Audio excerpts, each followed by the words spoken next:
Muy buenas noches, bienvenidos a este nuevo programa de Primer Plano que inicia inevitable con la ejecución en Sinaloa del director de Río 12, Javier Valdés. La libertad de expresión y los derechos humanos están amenazados en México.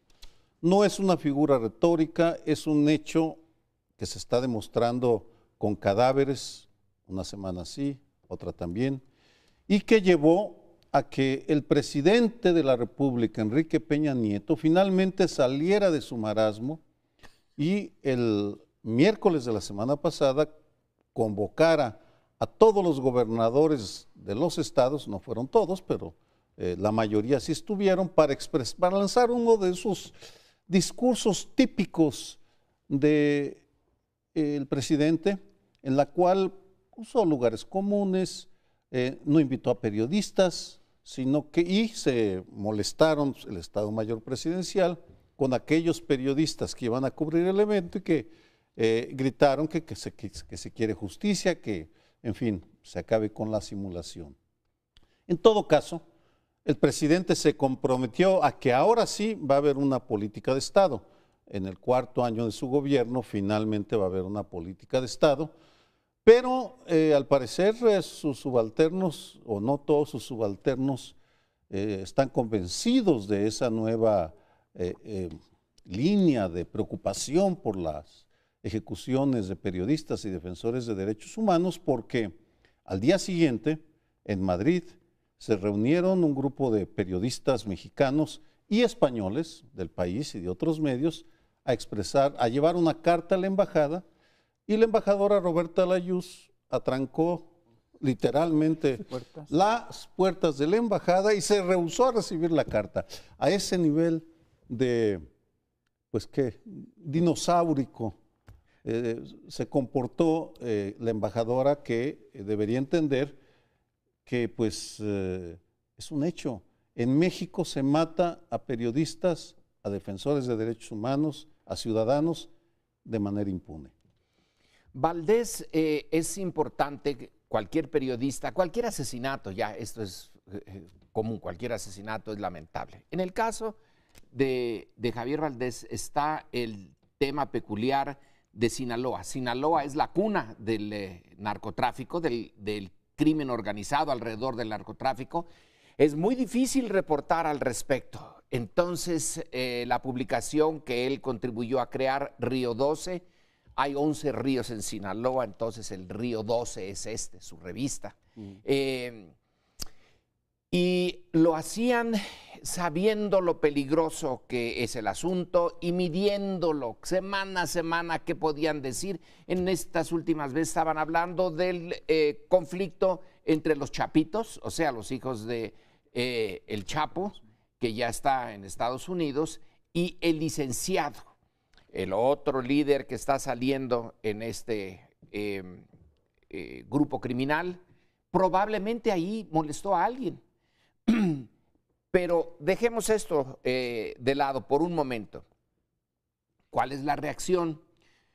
Hoy en la mañana, en un programa en que estábamos también Sergio Aguayo y yo, se discute cuál es la reacción de una sociedad, cuál es la reacción de los periodistas. Ya la del gobierno, olvidémoslo. Yo no creo que tenga ningún efecto la reacción del gobierno, pero de la sociedad. Y una posibilidad dramática que no veo tampoco viable, pero sería buenísimo que por lo menos un día todos los medios informativos, los más lambiscones con el gobierno, los más duros en su crítica, incluyendo este espacio, si nos tocara, no hacer nada, ese día quedarnos en blanco. Porque si Valdés dijo que dejar de escribir es morir y se murió por seguir escribiendo, entonces, ¿qué tal si los que estamos vivos dejamos de escribir un día y hacemos que se muera ese elemento central que es la información que se recibe por radio, por internet, por periódico, por televisión, etcétera? ¿Es mucho pedir? Yo creo que sí, porque los dueños de los periódicos dejarían de recibir millones de pesos, pero es una idea. Yo no estoy seguro que sea la mejor. El Universal fijó una postura el viernes pasado diciendo ya basta e hizo una convocatoria para una reflexión de qué había que hacer efectivamente a partir del caso Valdés, y creo que vale la pena que entre todos exploremos cuál es la respuesta a esta situación que es dramática. Lo de Valdés es particularmente perturbador porque el hombre dijo con mucho tiempo de anticipación, a ver, no es que esté investigando este asunto, o sea, el entorno general de investigación de esta narcopolítica que sigue imperando en Sinaloa hace que tenga pues ciertamente este riesgo, ¿no? El video donde recibe el reconocimiento en Nueva York, que ha dado la vuelta al mundo, es dramático porque lo anuncia y a los pocos días muere, pero decía y nos decía a todos, el problema es que Río 12 o todas estas publicaciones pues no tienen el eco de los grandes medios nacionales que prefieren discutir otros grandes asuntos, y yo creo que ahí sí tenemos también un problema, digamos, como de conversación nacional. ¿Cuál es el gran tema cuando un medio local te plantea algo así?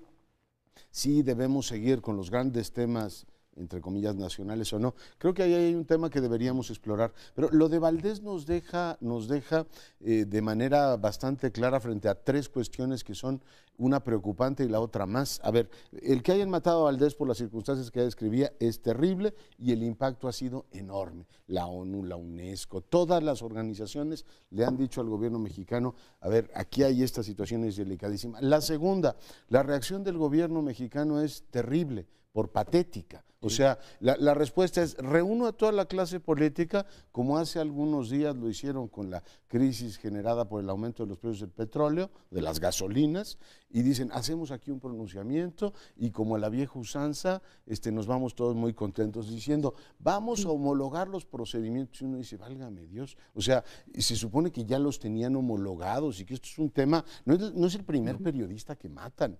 Pero vamos, yo no tiendo a ser demasiado severo con un gobierno que no es capaz de controlar los ductos de petróleos mexicanos, y hoy me entero por Milenio que 2/3 partes de las prisiones, que supongo que no hay que hacer una política de Estado para decir que las prisiones son responsabilidad indelegable del gobierno, pues si no logra custodiar ni sus ductos ni sus prisiones, pues mucho menos puede defender a periodistas. Pero la respuesta inmediata es, creemos una política de Estado, y uno dice, bueno, ¿y eso qué? Y la tercera y última, que las reacciones son patéticas. Cuando dicen efectivamente que van a empezar la investigación, ya vieron que de todas las cámaras de Culiacán, que se supone, bueno, lo hincaron, lo hicieron hincarse a este hombre, las cámaras no funcionan ni el 10%. Entonces tú dices, bueno, se pueden reunir y decir lo que ellos quieran a la hora de la verdad.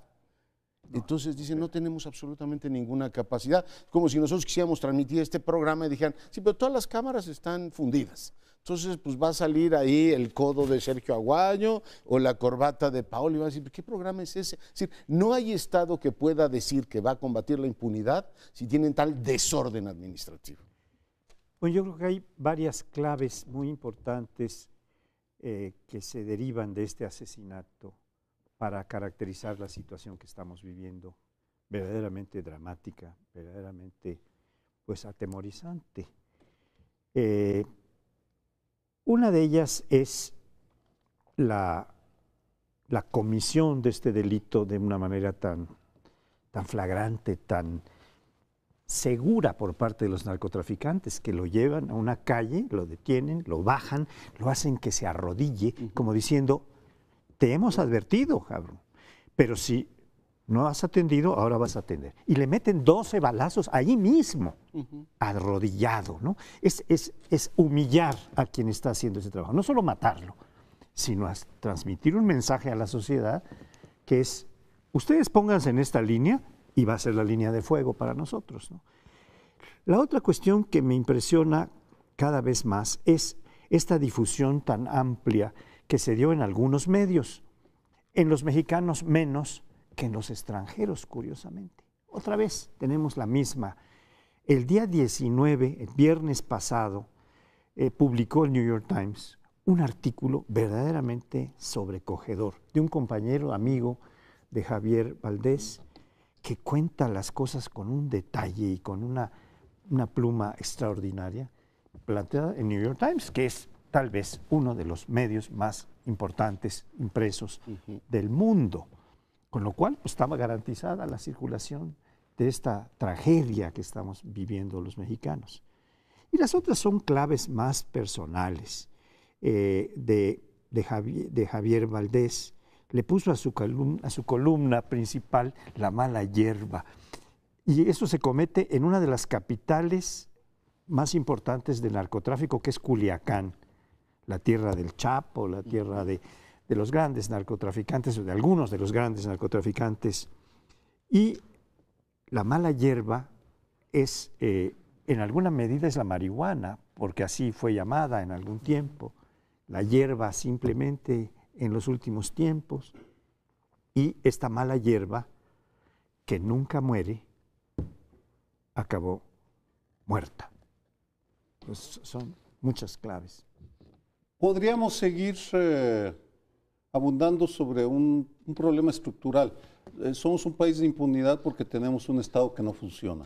Y no funciona, y no solo no funciona, se rehúsa a reconocer que no funciona y entonces se preocupa más por las apariencias, convocar a toda la clase política en lugar de reunirse con los gremios de periodistas que sí existen para expresarles en público su preocupación y escuchar sus puntos de vista, porque vamos, ahora anuncian una reforma a una fiscalía especializada de delitos sobre libertad de expresión que tuvo un inepto Ricardo Nájera durante 2 años y que los periodistas bajo riesgo le señalaron una y otra vez al Estado que ese señor no funcionaba.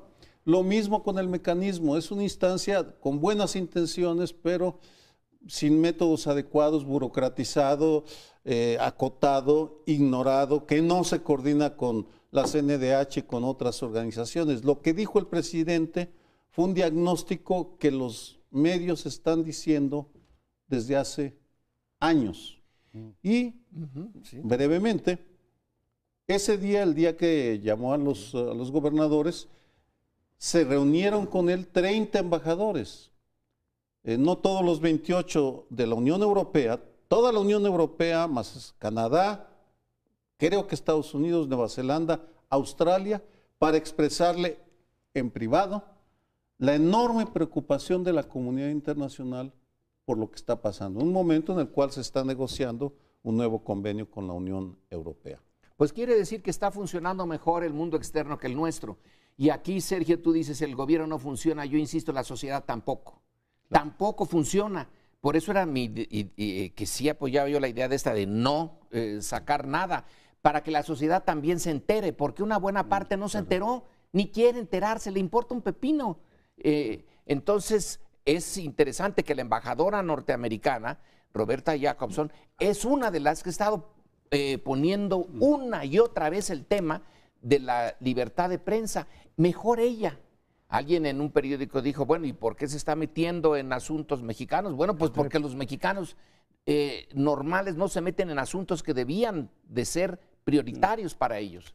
Además se mete porque la libertad de prensa, la libertad de expresión es un derecho humano que es internacional. Eso es cierto. Y que pueden tratarlo y deben tratarlo todas las fuerzas internacionales, toda la ciudadanía internacional. Yo creo que hay que explorar las vías y ver cómo efectivamente se hace un, digamos, frente común para exigir un cambio absoluto de ruta. Pero para mí la reacción del gobierno denota exactamente su naturaleza y sus alcances. Es decir, tienes una crisis como esas y en vez de que el presidente llame al procurador y a los órganos especiales, decir, a ver, este crimen acaba de ocurrir, les doy 48 horas para que me den respuesta. Es decir, uno recuerda cómo, por ejemplo, el atentado en el maratón de Boston, en cuestión de horas ya tenía una respuesta policíaca. Aquí la única respuesta es la política. Es decir, los llamo a todos, declaro, y solo faltó que nos digan que hace falta una ley especial para proteger a periodistas y que se va a procesar en el Congreso. Es decir, rindámonos ante la evidencia. Este gobierno hace política, pero no hace administración. Cuando le dicen, oiga, hay que resolver el crimen, llámeme a todas las fuerzas vivas y yo hago declaraciones. Con fuerzas vivas no se resuelven los crímenes, ni se controlan prisiones, ni se controlan guachicoleros. A ver en qué parte van a leer que hace falta Estado, que además proteja a ciudadanos, proteja sus ductos y custodie prisiones. Bueno, pero es más grato para el presidente dar instrucciones en público a tal o cual funcionario, aunque no le hagan caso ni los funcionarios ni la realidad. Regresamos. Peor para la Y estamos ya unos días de que hay elecciones en el Estado de México, en Coahuila y en Nayarit, por supuesto también en Veracruz. Están nerviosas las dirigencias políticas por cómo están los números, ¿no? Y cada quien hace efectivamente a partir de esos escenarios que tiene, bueno, pues también una serie de planteamientos de cómo va a darse el 18. Y bueno, pues por un lado vemos a las dirigencias del PRD y del PAN anunciar que no se van a unir en estas elecciones del Estado de México. Creo que es interesante que lo digan, no va a declinar Josefina por Cepeda ni Cepeda por Josefina, que cada quien sigue por su carril, pero que están pensando muy seriamente en tener una alianza de cara al 18. Pocos días antes de que hubiese este anuncio, los 3 gobernadores perredistas habían dicho que se vaya la señora Barrales y exploremos la posibilidad de una alianza. Y la verdad es que pues no ve uno por dónde podría darse esa alianza, si efectivamente en este contexto PAN y PRD tienen pues posiciones tan diferenciadas. En el Estado de México, en Nayarit van juntos. Pero está el otro asunto que es qué hace el PRI, qué hace Morena, que son los dos que encabezan el Estado de México. ¿La alianza es contra el PRI o es contra Morena? Se preguntan. Y las dos reacciones, las del dirigente del PRI y la del dirigente de Morena, son muy interesantes. Ochoa dice, no, claramente, la reacción de este fin de semana demuestra que ya se dan por perdidos en las elecciones de junio, si ya perdieron el Estado de México y están pensando qué hacen para el 18.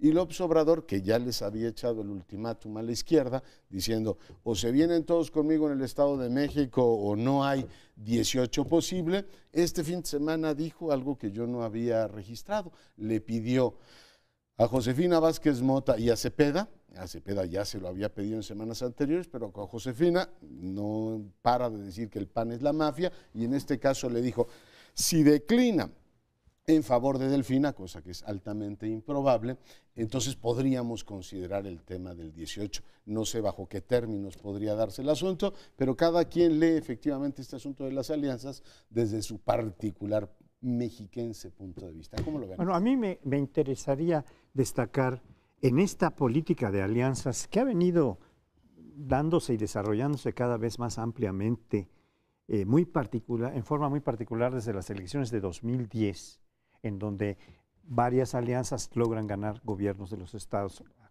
nivel local, ¿verdad? Lo que pasaría en el Estado de México, y en particular, cuál sería la decisión de, y cómo afectaría la decisión de Juan Cepeda, que por cierto es un personaje que a mí me llama positivamente la atención, es un personaje que viene de muy abajo, que se rifó, que se fue de bracero, que en fin, tiene una serie de características de ser una gente popular, querida en su medio, en Nezahualcóyotl, que es un municipio de gente marginada, que viene de todos los pueblos, etcétera, y ahí tiene un ascendiente. ¿Y qué pasa con la candidatura de Cepeda en relación con las otras? Si Cepeda se queda, a quien le está quitando votos es a la izquierda, es decir, perjudica a Delfina y apoya en consecuencia a Del Mazo, que son los dos punteros, como ya se decía.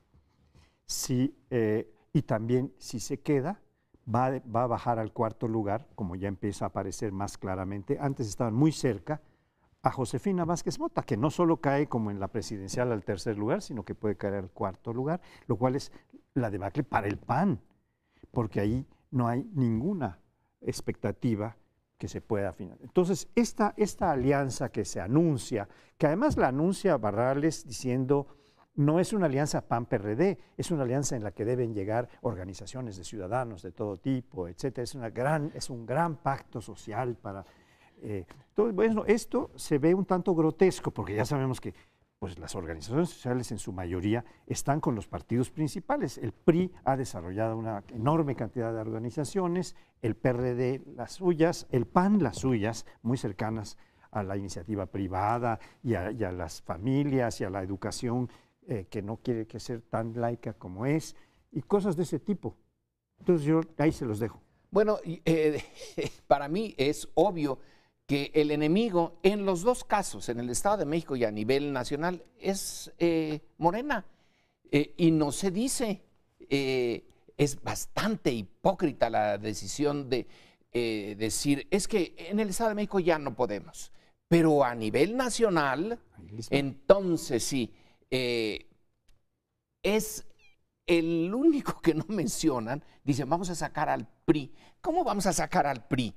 En el 2012 no se metieron al Pacto por México. PAN y PRD estaban apoyando al PRI. ¿Para qué lo querían sacar? No lo querían sacar, lo querían apoyar. Ahora dicen, no, queremos sacar al PRI. No nos hagamos Tontos, que... tarugos. Sí, exactamente, no nos hagamos... Guajes. es contra Morena, que es el enemigo principal.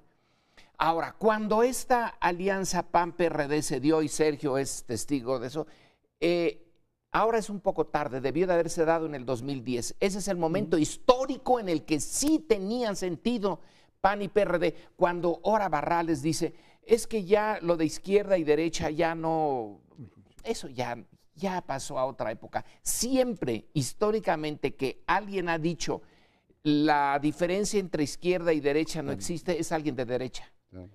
Nunca lo dice la izquierda, es la derecha la que intenta que esa se difumine. Sí existe desde los hermanos Graco en Roma antigua, siempre ha habido izquierda y derecha. Ahora ya no será marxista, pero existe. Y decir, no, en esta ocasión vamos a diluirlo todo en función de sacar al PRI. Al PRI ya lo sacaron y lo volvieron a meter, esos dos. Entonces, ¿qué? ¿Otra vez volver a repetir todo el ciclo? Pues yo tuve como San Pablo Camino de Damasco un impacto de iluminación cuando los escuché a Ricardo Anaya, Alejandro Barrales. Finalmente, ya tenemos los ciudadanos sin partido en quién confiar para el 18. PAN y PRD se van a unir para no sé para qué, que ese es el punto. Fue una revelación, alguien se preocupa por los ciudadanos, pero luego, ese fue el primer impacto, pero después uno que pues, se dedica a estas cosas, empieza a escarbar y dice, a ver, Ricardo Anaya es el mismo que se alió con el PRI y el Verde hace 10 días para aprobar en la Cámara de Diputados una iniciativa de ley que favorece a las televisoras, que le quita atribuciones al IFETEL para beneficiar a las televisoras, y Anaya se refugia en el silencio, porque sí así se caracteriza, se repliega atrás del silencio. Alejandra Barrales no dice nada sobre la alianza, una alianza perversa y preocupante que se está dando aquí, en la capital, en la Asamblea, concretamente, entre Leonel Luna, ese siniestro personaje corruptor de la Álvaro Obregón, y Jorge Romero del PAN, para aprobar una ley electoral secundaria que busca pervertir la participación ciudadana porque quieren que los alcaldes, en el 2018 ya no vamos a elegir delegados sino alcaldes, y además de alcaldes va a haber 10 concejales, y hay 2 iniciativas, la de carro completo, que dice que el alcalde que gane, con el porcentaje que sea, se queda con 6 concejales de manera automática, es decir, control absoluto. Y la de alcaldía abierta, que dice, no, que cada concejal sea diferente para que podamos elegir a quienes controlen a los delegados.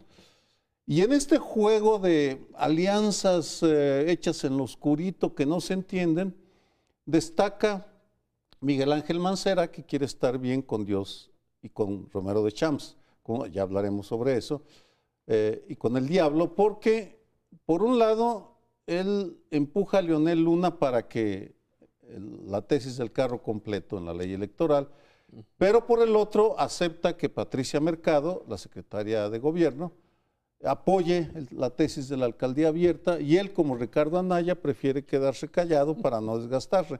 Es decir, ustedes entienden, cuesta trabajo, pero el objetivo es que ustedes no entiendan.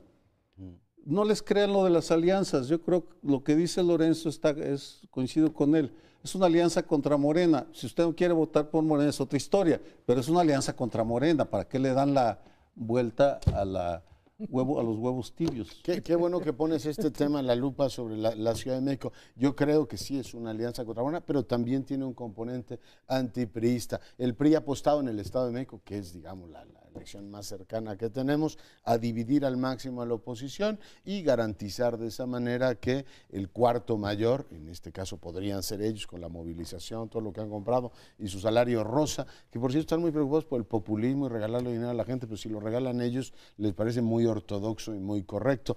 Digo esto y veo un PRI que apuesta por atomizar y sigue teniendo fuerza en el PRD de Cepeda, porque ellos bloquearon la posibilidad de una alianza PAN-PRD al inicio de una alianza PAN-PRD en estos momentos desplazaría, aunque no es transitivo el voto así mecánicamente, pero cambiaría completamente el mapa que hoy tienes entre Delfina y Del Mazo, que son los dos punteros.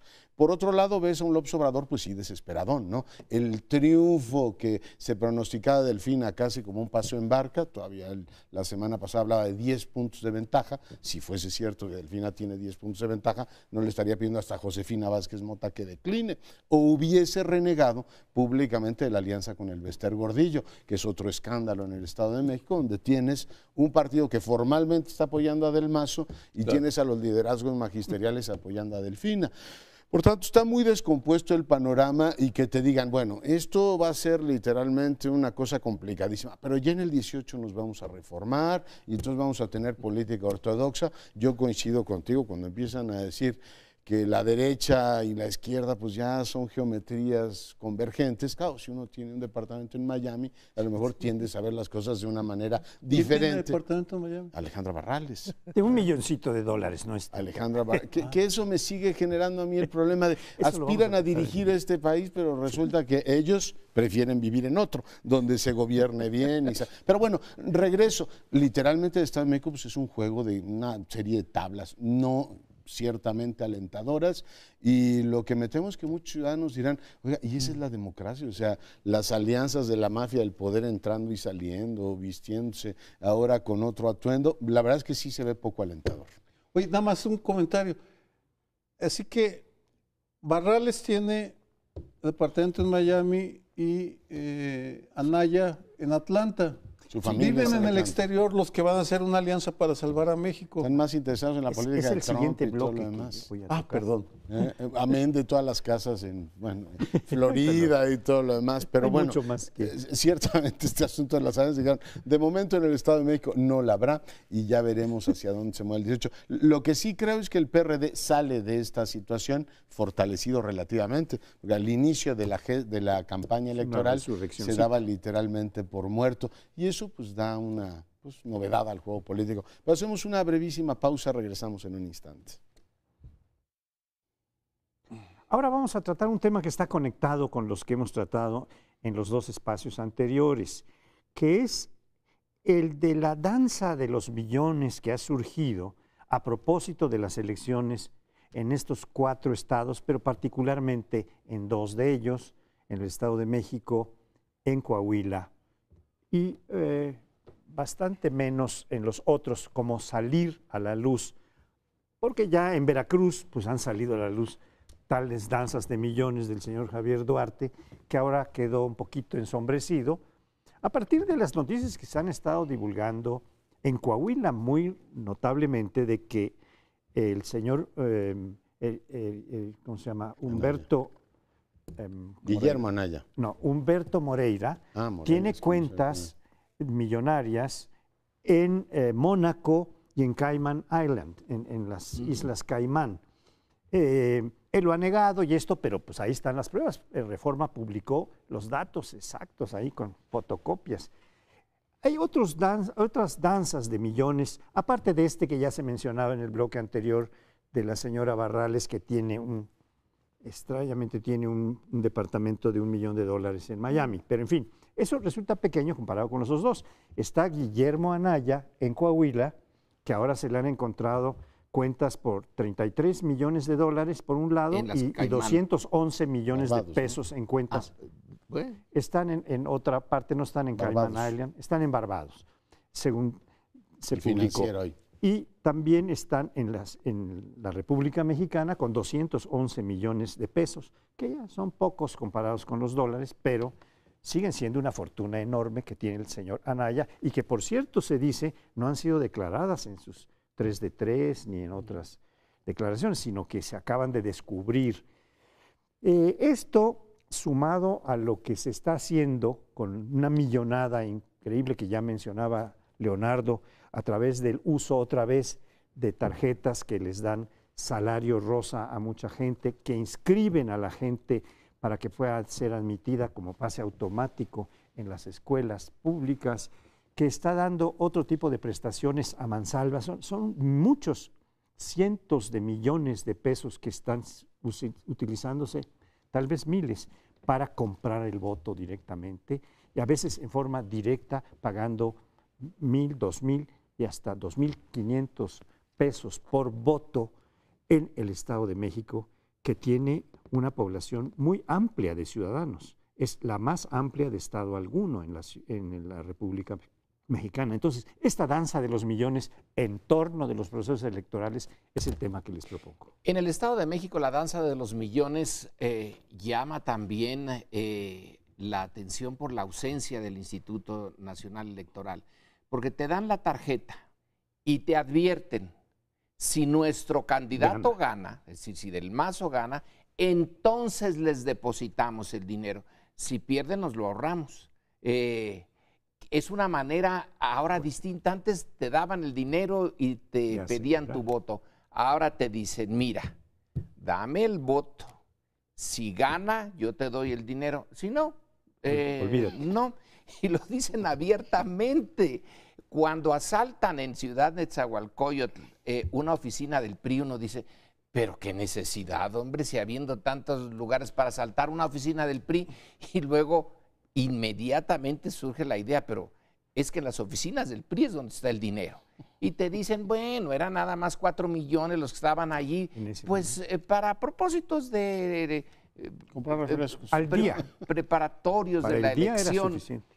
Y el Instituto Nacional Electoral, nada. Ahí se nos está yendo dinero en lo de el PRI y en el instituto, porque el instituto cuesta mucho para no hacer nada. Entonces la elección, la calidad de la elección en el Estado de México, ya lo de Coahuila, bueno, son 32 millones de dólares, más 211 que serían como 10 millones más de dólares, son 40 y tantos millones de dólares que tiene el candidato que no había declarado y no puede justificarlo con sus sueldos anteriores. Gana 2 millones y pico, ¿no? Según la declaración que él hizo de 3 de 3, o sea, sus saberes son esos. Yo siento que estamos, además de la operación del sistema electoral, que se ha envilecido mucho en estos años, ante dos problemas estructurales gravísimos que amenazan con convertir todo lo que ha avanzado este país en literalmente cenizas. Y los anoto de una manera telegráfica. Uno, si en los 90 y a principios de este siglo nos preocupó el blindaje de los programas sociales, ahora ya de manera descarada todo el mundo lo condiciona para apoyar a tal o cual grupo. Hemos tenido una proliferación de programas sociales también en el nivel local y municipal y todo el mundo hace clientelismo por eso y parece que ese blindaje se nos olvidó. Y la segunda, que es una cosa así muy de Fukuyama, esto de por qué el declive político inicia, y uno de los puntos que él de manera más insistente plantea es cuando un Estado que se va abriendo se repatrimonializa, es decir, vuelve a la idea del patrimonialismo, en este caso ya no solamente de la élite priista, sino el sistema de condominio. Es decir, cuando tú te enteras que un tipo como Anaya, habrá que ver qué dicen de esas publicaciones, igual que Moreira dice que lo que publicó Reforma es falso. Vamos a ver hasta dónde llega el asunto. Pero si un alcalde de Torreón le da para tener esas cantidades de millones, tú dices, pues claramente estás ante un Estado patrimonialista que lo que le dice es política, pues olvídese el servicio público, el interés público. Lo que puedas. Agarra lo que puedas y enriquécete, que de eso se trata. Y el Estado mexicano está enfermo de eso, que una dirigente de la izquierda vea natural tener el departamento de Marras que comentábamos, claramente te ejemplifica que pues, el más pobre ahí tiene un departamento en Miami. El otro dirá, solo es $1 millón, pues sí, con estas fortunas. Es decir, sí hay una repatrimonialización del sistema político mexicano que naturalmente pues, nos está llevando al colapso. Yo les voy a hacer una confidencia a ustedes y al auditorio, son fuentes confiables, de que se llama tarjeta rosa porque ustedes saben que el Instituto Nacional Electoral regresó 1,100 millones de pesos. pero se quedaron con una partida para mandarse a hacer para todos los funcionarios del Instituto Nacional Electoral lentes de contacto color rosa. Ellos ven el mundo color de rosa. No, esa es la explicación. Es que, vamos, todo tiene una lógica. ¿Por qué no lo ve el Instituto Nacional Electoral? No es porque sean tontos ni porque sus doctorados sean de alguna academia patito. No, no, no. Es que ya, además de los lentes de contacto, hubo cursos de capacitación, trajeron gentes, expertos de varias partes del mundo para capacitarlos en ver el vaso medio lleno, porque todo hay que verlo positivamente. No es repartir, no es comprar el voto, es distribuir los bienes anticipadamente, vamos. Ustedes porque son mal pensados y quieren que la gente sea libre, la gente no quiere ser libre, la gente quiere vender su voto, es algo concreto. Vamos, les deja más vender su voto que escuchar discursos. ¿Ustedes les gustaría oír discursos en alguna campaña? Entonces, esa es la explicación que uno tiene. ¿Y por qué no hablan? Todavía no me dicen, supongo que tienen un problema de laringitis o se cosieron los labios. Porque ustedes recuerdan algún pronunciamiento en las últimas 2, 3 semanas comentando la compra de votos en el Estado de México, o esas tarjetas que te dicen, el cinismo sí ya es... Sí, escaló. Y las lentillas también fueron para la FEPADE, imagino. No, sí, por supuesto, para también la FEPADE. Santiago, que de repente da un gritito, pero luego le dan un zape y se calla, y el Tribunal Electoral, todo el aparataje electoral ve el mundo color de rosa porque así lo quisieron los partidos.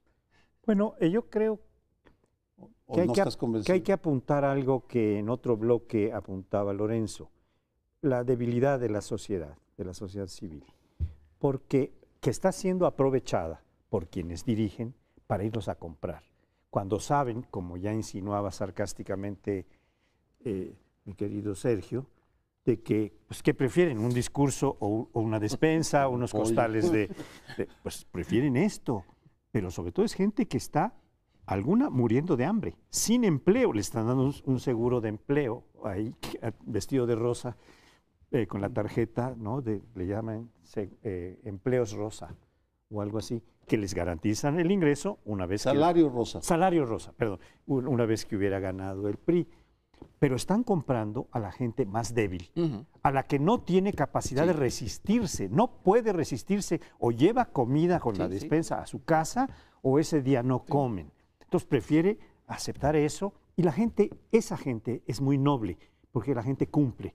Si recibe despensas, si recibe elementos de construcción, tinacos o lo que sea, va a ir a votar por quien se los dio. Quien se los dio, que puede ser el PRI, es el que mayormente lo hace y inauguró toda esta etapa, o puede ser cualquier otro partido, porque ninguno se salva de estar haciendo estos derrames. Una corrección, me temo que esa es de que es muy noble y va a votar porque le dio. No, porque lo que sucede es que reciben de todos y el que les da más en el último día es por quien se van. Fíjate. Puede ser. Ya no es eso de que... No hay lealtad. Es una puja, por eso es tan cínico, porque están pujando unos contra otros. ¿Usted qué me da, no? ¿Usted qué me da? Sí, yo he escuchado que dicen, va a venir el candidato. Bueno, hasta la GIM, que es el independiente, va regalando televisiones por ahí, en Nayarit, ¿no? Sí, claro. Bueno, es que si no la gente no va. Dicen, bueno, y a ver, deme usted. Sí, pero claramente lo que estamos viendo y en el Estado de México la economía, esos son los estudios de estos últimos años, va para abajo. El aumento de la pobreza en el Estado de México va para arriba. Es una situación estupenda para quien tiene más dinero para comprar voto. Mejor no lo hubieran podido encontrar. Y los datos que publicó el INEGI la semana pasada, que son tremendos, la inmensa mayoría de los trabajos que se están creando son de menos de 3 salarios mínimos. Por tanto, es un caldo. En eso sí tiene razón Trump. México sigue apostando después de tantos años a que los bajos salarios son su elemento fundamental de competitividad. Bueno, y está esta economía que baja, pero el incumplimiento del gobierno mexiquense, que hoy se publica en Reforma, para sacar hospitales que estaban programados, ha sacado uno de 6 que tenía propuesto. Entonces, la gente va a tener problemas de salud que no va a poder atender con sus ingresos. Pero hemos concluido, vamos a un siguiente bloque en un par de minutos. Espérenos. En este último bloque lo llamaremos de sociales. En el cintillo aparece la idea de que algo se está quemando y alguien está tocando la lira, referencia obviamente a Nerón. El asunto es que el petróleo en México, la industria petrolera está realmente en picada. La producción va hacia abajo.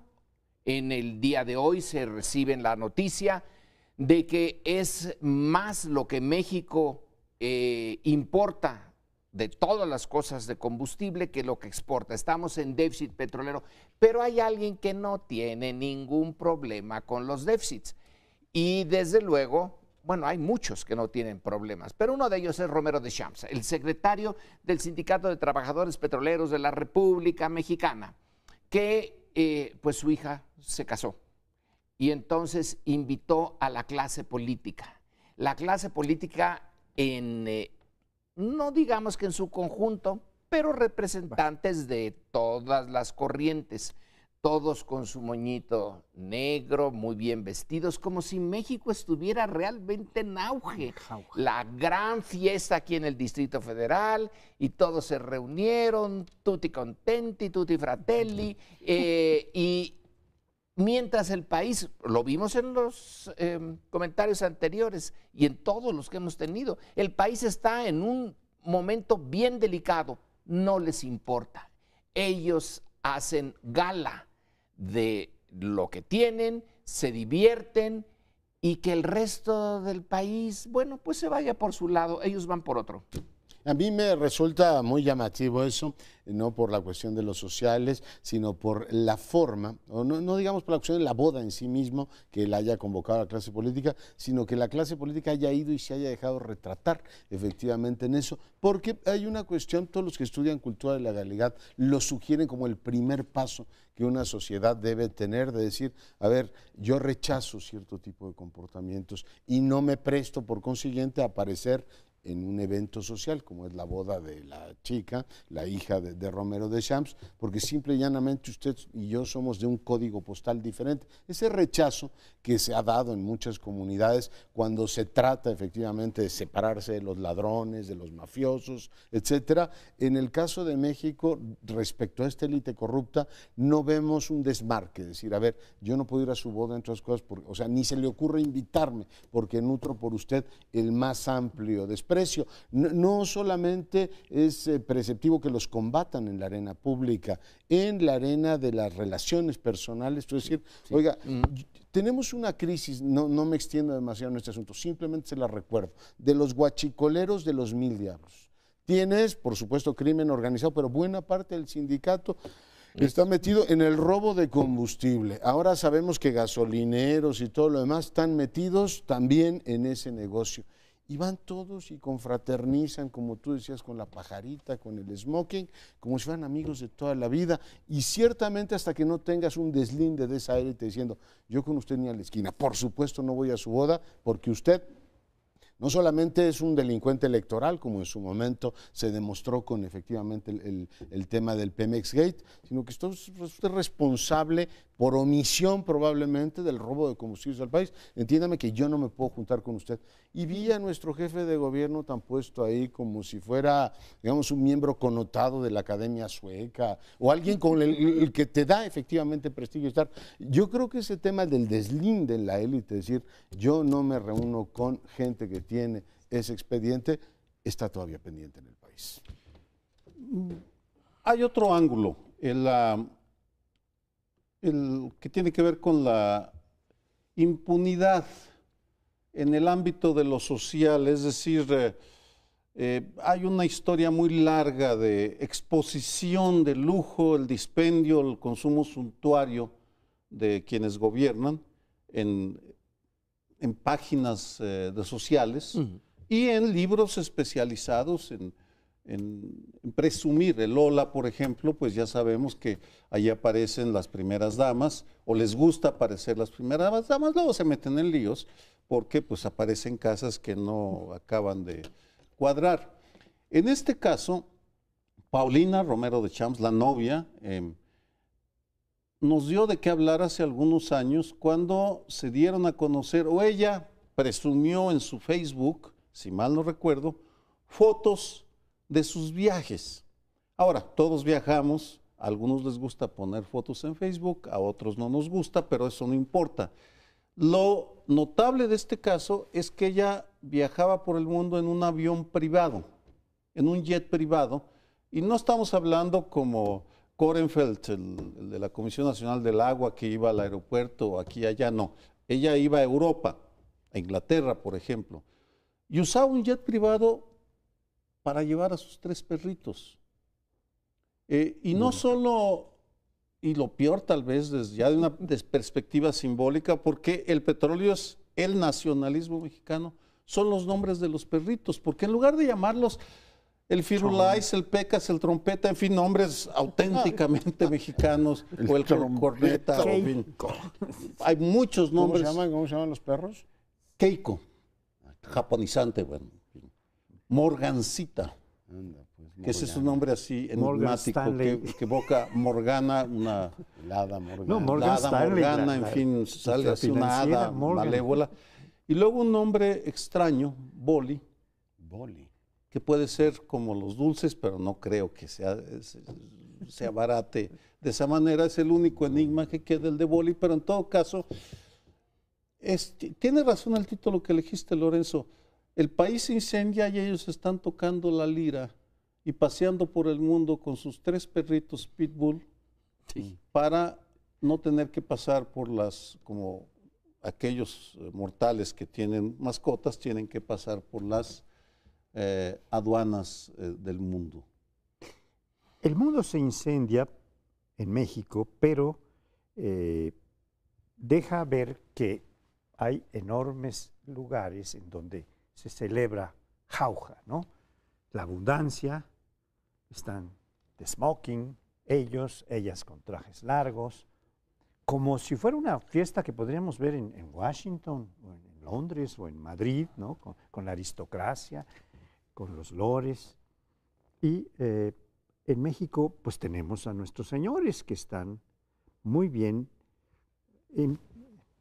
puestos en los lugares más productivos, ¿no? Y está desde el jefe del Partido Revolucionario Institucional, todos ellos con guapas mujeres, sus esposas mucho más jóvenes que ellos, como Trump, ¿no? Y van a esta fiesta con un paso de ganso, es decir, van como decía algún amigo mío, así nuevo rico de la cultura, van con un paso trigarante, siempre refiriéndose a esto como muy surrealistamente, porque están luciendo todo lo que tienen, todo lo que valen y todo lo que pueden hacer a pesar de los pesares y a pesar de este olorcillo incendiario que se puede percibir si uno abre algunas ventanas en muchas partes del país.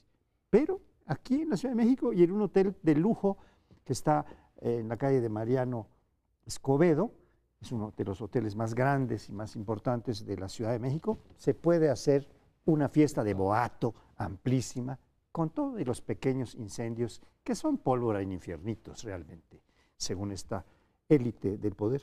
A mí el tema de las compañías, perdón, y ya que lo ligas a lo del Imperio Romano, preguntarle, por ejemplo, a nuestra audiencia, ¿imaginan que en el peor momento de Nerón o en el peor momento de Calígula, los senadores de la República Romana iban y le rendían tributo a Calígula o a Nerón? A lo mejor es el ejemplo que aquí tenemos. O sea, todos sabemos dónde está el derroche y sin embargo van a su fiesta y le rinden tributo, en vez de decir, yo con este señor ni a la esquina. Estamos, ya nos queda poco tiempo. En el asesinato de Valdés la sociedad no reacciona. En esta fiesta, en este tipo de dispendio, de lujo ofensivo de un líder sindical, la prensa nos lo presenta, tampoco se siente que nadie se ofende. Hay un libro escrito por la esposa cartas de la esposa del primer representante de Noruega en México, que llegó en 1910. Llegó casi tarde a las fiestas del centenario y la esposa le cuenta a sus familiares: pero este es un país riquísimo, vieras cómo nos han recibido, aquí hay riqueza como arena en el mar, abundancia, todo está muy bien, nos fueron a recibir a Veracruz, edecanes, champaña, las fiestas, y se les vino la revolución. Bueno, algo hay de eso, se puede en esta fiesta que reúne a la clase política, casi podría reproducirse lo que la esposa del primer representante de Noruega en México escribió a su familia en vísperas de que todo se les cayera. Pero bueno, se ha acabado el programa, nos despedimos y les esperamos la semana entrante.